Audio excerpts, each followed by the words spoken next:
In this video, I'm going to show you how to balance these 4 chemical equations.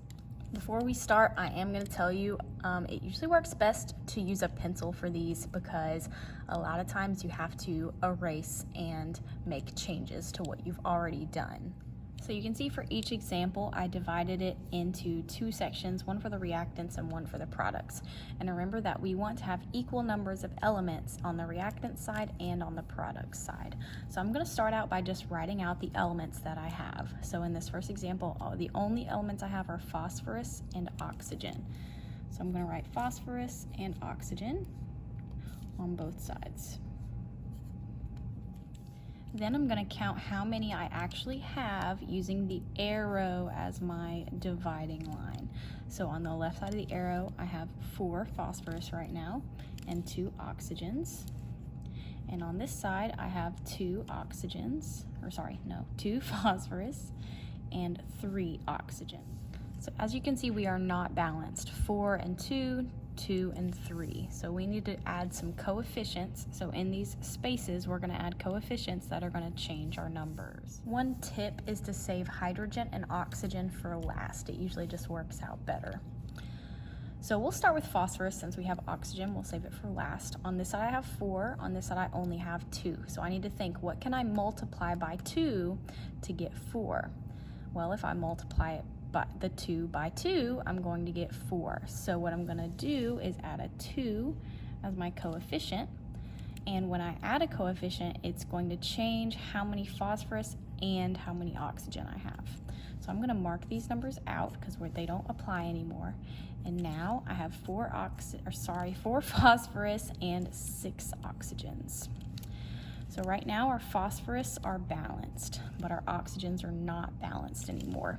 We have 6 on this side and 2 on this side. So what can I multiply times 2 to get 6? I can multiply it by 3.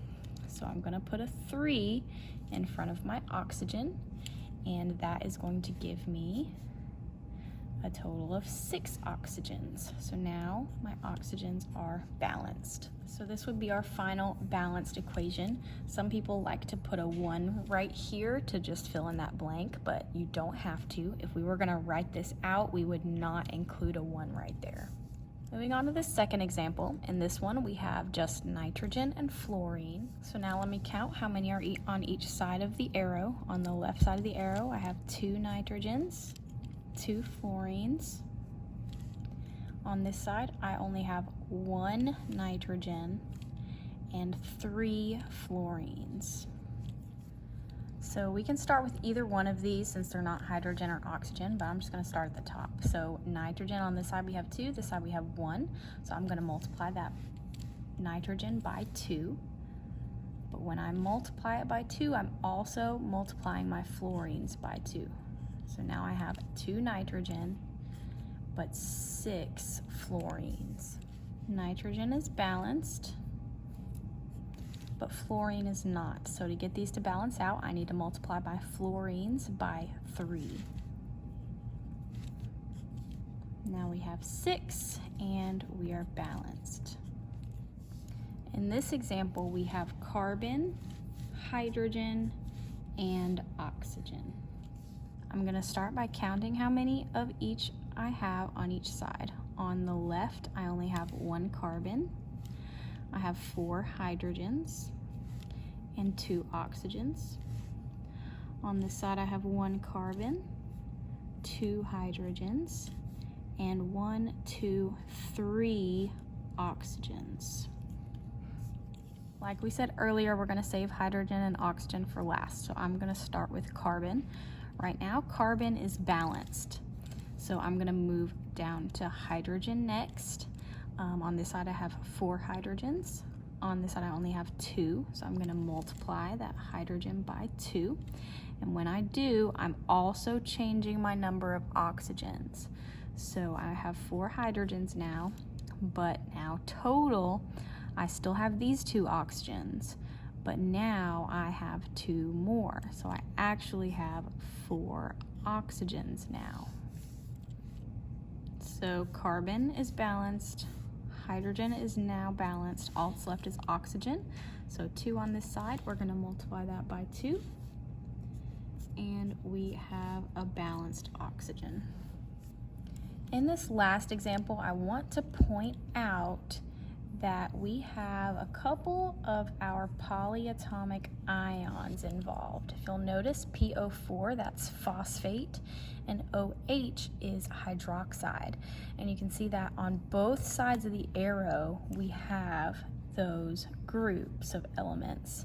So to make things easier, I'm going to keep those together instead of splitting them up. So let me show you what I mean. On this side, I have sodium, and then phosphate. I'm going to keep it as PO4. And then I have potassium and hydroxide as OH. And we have the same on the other side. Now, if you forget to do this, it will still work, but it will just be a lot more difficult because you're going to have a lot more elements listed out. So let me start with sodium. On this side I have 3. PO4, I only have one group of PO4. Potassium, I only have 1. And hydroxide, I only have 1. On this side I only have 1 sodium. I have 1 PO4. I have 3 potassiums and 1 hydroxide. So like we said earlier, we're going to save anything with hydrogen and oxygen for last. So we'll start with our metals, sodium and potassium. So sodium, we're going to have to multiply this side by 3. So that changes to 3. And when I add that 3, I'm also multiplying my OH group. So instead of 1 OH, I have 3. So sodium is balanced. Let's skip phosphate and come to potassium. So potassium, on this side, we're going to have to multiply by 3. And when we do that, we're also multiplying our OH by 3. So what you'll see is when we balanced out potassium, we already have a balanced phosphate, and our OH group also balanced out.